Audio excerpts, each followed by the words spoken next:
जय जय श्री महाकाल। स्वागत है हमारे YouTube चैनल में। तो चैनल को सब्सक्राइब करिए, बगल में बेल आइकॉन है वह भी दबा लीजिए ताकि हमारी कोई भी वीडियो हो आप उसे रीड कर सकते हैं, देख सकते हैं।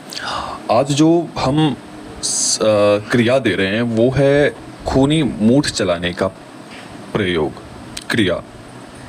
इस खूनी मूठ प्रयोग से आपके शत्रु कितना ही प्रबल क्यों ना हो, कितना ही शक्तिशाली क्यों ना हो, वह खून की उल्टी करके उसकी मृत्यु होगी। जब ये प्रयोग किसी भी व्यक्ति के ऊपर किए जाते हैं तो वो बचने का कोई भी मार्ग नहीं होते हैं शत्रु के पास। शत्रु त्राही त्राही करने लगते हैं। शत्रु किसी न किसी हाल में उसकी मौत होती ही होती है।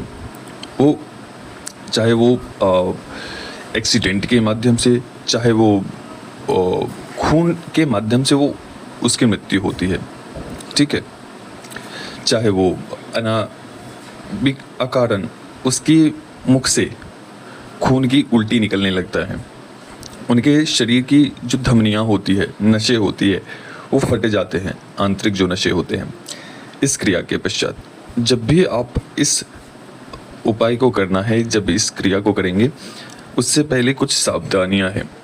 उन सब चीज़ों को ध्यान में रखते हुए आपको इस क्रिया को करनी है। जैसे बिना कारण किसी भी शत्रु के ऊपर इसका प्रयोग नहीं करना है, ठीक है। इसका कभी भी बिना कारण प्रयोग नहीं करने हैं। बहुत ही सोच समझ कर करना है इस क्रिया को। जब आप ये क्रिया करेंगे तो शत्रु 3 दिनों के अंदर अंदर ही उसकी मृत्यु होती है। इससे तीव्र गति से प्रयोग होने पर मात्र 24 घंटे में शत्रु की मृत्यु हो जाती है, ठीक है। जब आप इसको भेजे जाते हैं तो बहुत बड़ी ताकत चलती है इस क्रिया में, मूठ प्रयोग में। तो आपको क्या करने हैं वो हम बताते हैं। किसी भी अमावस्या के दिन आपको एक मशान में जाने हैं कि पहले आपको कुछ सामग्री ले जाने हैं। एक मिट्टी की हांडी ले जाने हैं, जहाँ चिता जल रही हो वहाँ पर हांडी होंगे, ठीक है। उस हांडी में एक मुट्ठी के करीब आपको उड़द डालने हैं। जहाँ चिता जल रही हो वहाँ पर आपको एक हांडी में एक मुट्ठी के करीब काली उड़द डालनी है और उसे अग्नि पर, उस चिता के अग्नि पर डाल देना है और लगातार इस मंत्र का उच्चारण करना है और उसे इतना भूनना है कि वो पूरे तरीके से लाल हो जाए, उसके रखा हुआ जो उड़द है। जब ये हो जाए तो उसे निकालना है उड़द को। उसके बाद आपको, जब आप ये क्रिया करेंगे, उड़द डालने वाली, हांडी डालने वाली क्रिया को करेंगे, उससे पहले आपको थोड़ी सी शराब लेनी है, बतासे ले जाने हैं, लौंग ले जाने हैं, ठीक है। ये सब सामग्री आपको उस अग्नि में, उस चिता में डालनी है, उस चिता में डालनी है। और पहले तो शराब डालनी है, उसके बाद आपको 5 बतासे डालने हैं, 5 लौंग की जोड़ी डालने हैं और हांडी डालनी है। उस उड़द को जो भी जल गया है उसे अलग कर लें, जो फूल चुका है उसे अलग कर लें। जो भी हांडी में जो उड़द काली पड़ चुकी है उसे अलग कर लेना है, जो फूल चुके हैं वो अलग कर लेना है। जो काली वाली आपके पास उड़द होगी, काली वाली जो उड़द होगी, उसे इस मंत्र से 51 बार अभिमंत्रित करना है या 108 बार अभिमंत्रित करना है। अभिमंत्रित करने के बाद से शत्रु जिस दिशा में भी हो, उस दिशा में आपको यह उड़द उसाड़ देनी है, मतलब कि फेंक देना है उधर।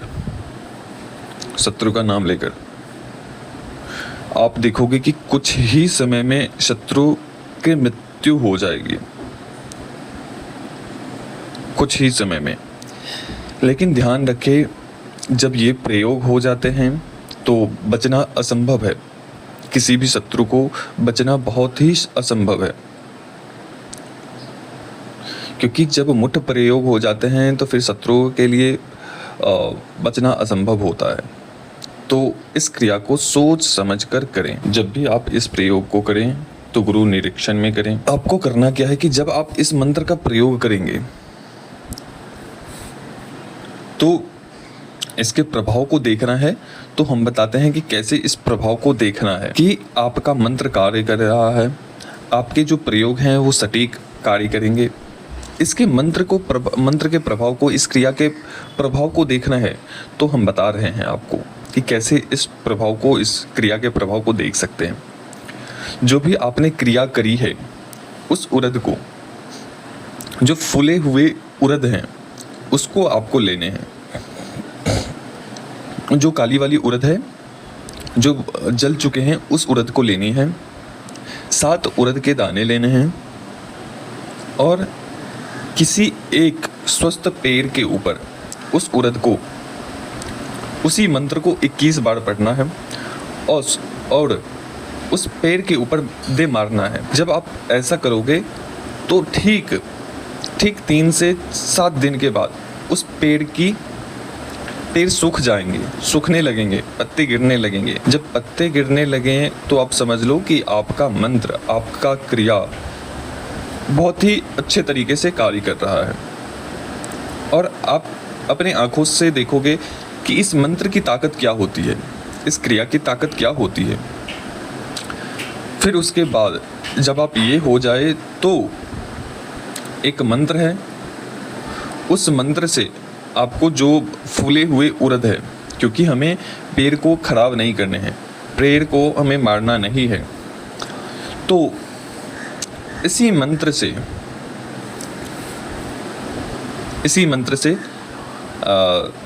7 उड़द लेनी है। कौन सी उड़द लेनी है? जो फूल चुके हैं। उस उड़द को लेकर 7 बार मंत्र पढ़ने हैं, 51 बार मंत्र पढ़ने हैं और उस उड़द को उस पेड़ के ऊपर मार देनी है। तो आप देखोगे 10-11 दिनों में उसके पत्ते फिर पुनः ठीक हो चुके हैं, पेड़ स्वस्थ हो चुके हैं। जो पत्ते झड़ चुके थे वो धीरे धीरे खिलने लगेंगे। ठीक है, तो ये इस प्रकार से आप उस पेड़ को भी बचा सकते हो और इस क्रिया को भी कर सकते हो।